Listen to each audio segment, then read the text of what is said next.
Do you think we could just get something out of the way before we what would start that be? talking? Could you just put your plait over one shoulder?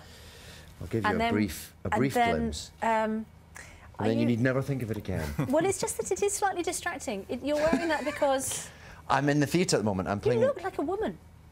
Well, that's slightly what we were going for. I'm playing Richard II at the moment at the RSC, and there's a certain androgynous quality that we were slightly pursuing, so... Yeah. When you first walked in, I thought you had a mullet. No, it's much more elegant than that. Far grander than that, isn't it? It's because it's not unleashed at the moment. You can kind of see... Oh, Kim at the RSC wig department will be furious. She was like, don't show the bits that are sticking down the back. That's it, in its full glory. There you go. That's what it looks like on stage. David, did you see David in... Yes, last night. Fantastic. Would you like to give us a critical review? No. But I thought it was magnificent. No, when I say critical review, I don't mean, you know, something criticism. I mean, you know, as a critic. I wish they had more nights because it's really one of those plays that I'm a big fan of the history plays in general. It's magnificent. It's very pertinent to today as well, kind of like profligate spending. It's great.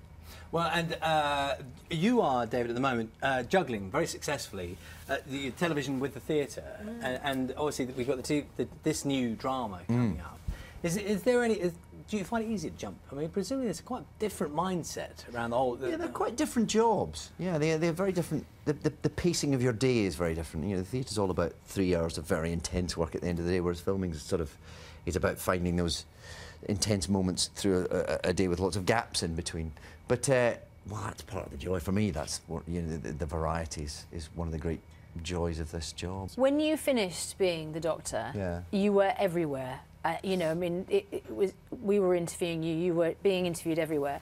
Was there a moment after that when life was a bit tricky and empty?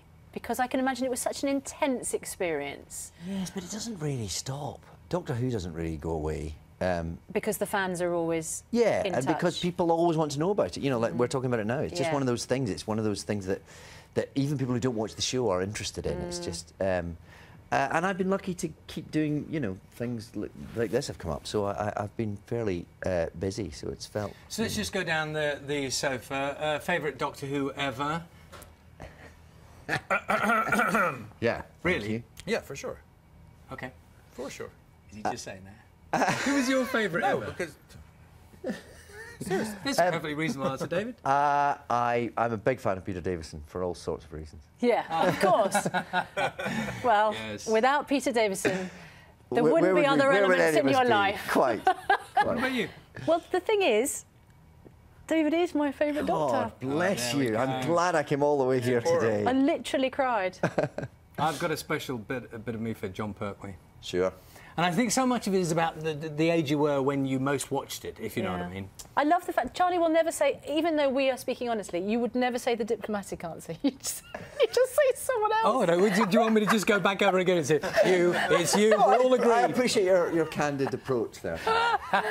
I'm not saying you did a bad job. It's fine, move on, let's not linger.